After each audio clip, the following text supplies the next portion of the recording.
Hello and welcome to Oxford 4000 Essential English Words, Episode 6. I'm your host, Emma. And I'm Frank, your learning partner on this vocabulary journey. Emma, it feels like this week just flew by. It really did, Frank, but that just means it's time for another 10 fantastic words. Are you ready? Absolutely. Our listeners are ready, and I've got my thinking cap on. So, what's on the menu for today? An interesting mix. Today we have call, sort, hardship, gentleman, obligation, keep, federal, freshly, tend, and door. Wow, that's quite a range. We're going from gentleman and obligation all the way to hardship. It sounds like the plot of a dramatic novel. It could be. But before we dive into our deep dive and unpack that story, let's remind everyone. That's right. If you're enjoying our show, please take a moment to save, like, and subscribe. Sharing with your friends helps us a lot, and don't forget to hit that notification bell so you never miss an episode. Your support helps us create more polished episodes for you. Perfectly said, Frank. Now let's get started. Our first word is call. As a verb, it has a few common meanings, like to telephone someone or to shout to get someone's attention. The core Chinese meaning would be hu jiao or da dianhua. So when I call you, I'm using my phone. But if I see you across the street and yell, Emma, that's also calling you? Exactly right. It also has other uses.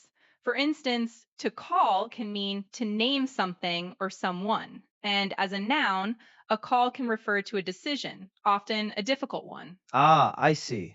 Let's try some sentences. For the phone meaning, I'll call you back in 5 minutes. Perfect. For shouting, she called for help when she saw the fire. And for naming something, they decided to call their new puppy buddy. A classic puppy name.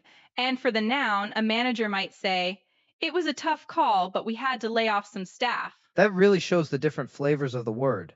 After making a tough call, you often have to sort things out, which brings us to our next word. A very smooth transition, Frank. Our second word is sort. As a verb, it means to arrange things systematically in groups. As a noun, it means a type or kind of something.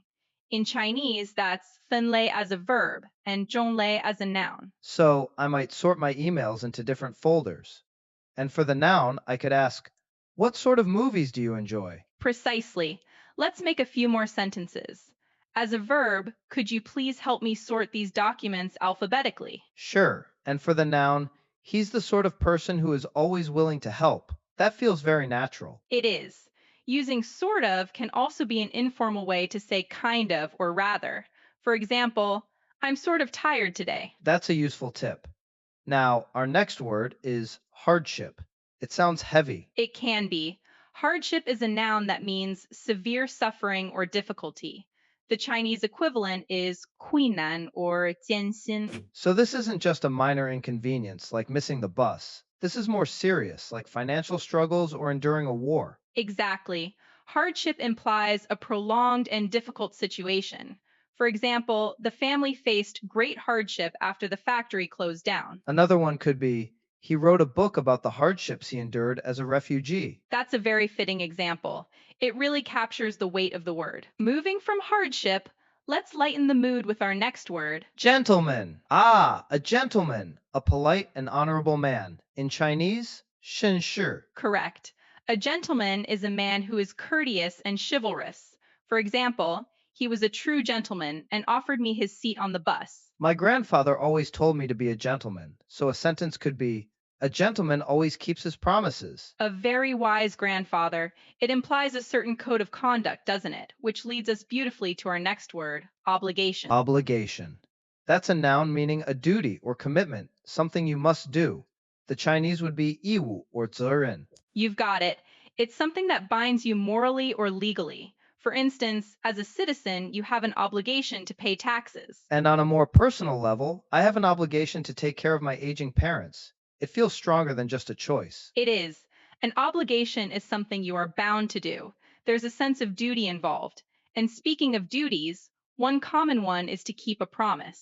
Our next word is keep. Keep is one of those words that seems simple but has so many uses. The basic meaning is to continue to have something, right? In Chinese, 保持 or 保留. Right, that's the core. You can keep the book, I have another copy. But it's also used in countless phrases. Keep going means to continue. Keep a secret means not to tell anyone. Keep calm means to remain peaceful. So many. Let's try some sentences. Please keep the noise down. The baby is sleeping. Good one. Here's another. She finds it difficult to keep her opinions to herself. Ha! I know a few people like that. Let's move on. The next word is federal. This one sounds official. It is. Federal is an adjective relating to a system of government where states form a unity but remain independent in internal affairs. In short, it refers to the central government. In Chinese, that's 联邦的. So in the United States, the FBI, the Federal Bureau of Investigation, is a federal agency. It operates across the whole country, not just in one state. Exactly. A good sentence would be, federal law prohibits discrimination in the workplace, or the decision was made at the federal level. Got it. It's about that national central level of government. Now, for a complete change of pace, our next word is freshly. Yes, freshly is an adverb that means recently or newly. The Chinese is simple, 新鲜地. I love this word. It makes me think of good smells, like freshly brewed coffee or freshly baked bread. Me too. Those are perfect examples. You could also use it for non-food items like the room smelled of freshly cut flowers or be careful not to touch the freshly painted walls. Ah, a very practical warning. Okay, we have two words left. What's next? Next up is tend. As a verb, it has two main meanings. First, to regularly behave in a particular way or have a certain characteristic. Second, to care for or look after something. In Chinese, that could be 新鲜 you for the first meaning and 照顾 for the second. I think I use the first meaning all the time, like I tend to drink coffee in the morning. And for the second, a shepherd tends his flock of sheep. Both are perfect uses. For the first meaning, you could also say, she tends to be very quiet in meetings. For the second, he lovingly tends his garden every weekend. It's interesting how one word can mean both an inclination and an action of care. It is. And as we're nearing the end, we'd just like to remind our listeners to save this episode's word list, subscribe, and hit the notification bell to get our next set of 10 words. Now for our final word. We've arrived at the last one. It's door, a very common word, a noun, of course. In Chinese, men. Yes, a door is the physical barrier you walk through to enter or exit a room or building. Could you please close the door? But it's also used metaphorically to mean an opportunity. Ah, the classic expression to open a door for someone, meaning to create an opportunity for them. So a sentence could be, learning English can open the door to many new career paths. An excellent and very relevant example, Frank. Another one could be, when one door closes, another one opens. It's a very hopeful and versatile word. It is, from a simple object to a deep metaphor. What a great list today. I agree. Now, to see how these words work together, we've prepared a short scenario dialogue. Frank and I are playing two volunteers planning a donation drive. Let's do it. I'll start. Okay, I'm here. Just got off a call with the shelter. Great. Let's sort out the final details for the donation drive. Right. I know it's a hardship for some people to donate money, so we should focus on goods. Good point. I spoke to a gentleman from a local company who wants to help. Wonderful. Does he know what our obligation is? We need to collect everything by Friday. Yes, I made that clear. We have to keep our promise. He said his company is regulated by a federal agency, so they are very organized. That's a relief. Oh, and I brought some freshly baked cookies to keep our energy up. You're the best. I tend to get hungry when we plan for hours. Me too. Let's get this done. This event will open a door to so much community support. Exactly. Let's finalize the volunteer list. End scene. I think that dialogue shows how you can naturally weave these words into a normal conversation. I agree. From the initial call to opening a door of opportunity, they all fit right in. Now, it's time to put our listeners to the test with our Chinese to English practice segment. The floor is yours, Frank. Explain the rules. All right, everyone, here's the challenge. I will say a sentence in Chinese using some of the words we learned today. You'll have 5 seconds to translate it into English in your head. Then, Emma and I will discuss a couple of possible answers. Ready? Listeners, you can do this. Okay, the first sentence is 作为一名绅士，我觉得我有义务帮助那位女士解决她的困难. Starting the countdown, 5, 4, 3, 2, 1. Time's up. Emma, what's your take? My first thought is a direct translation.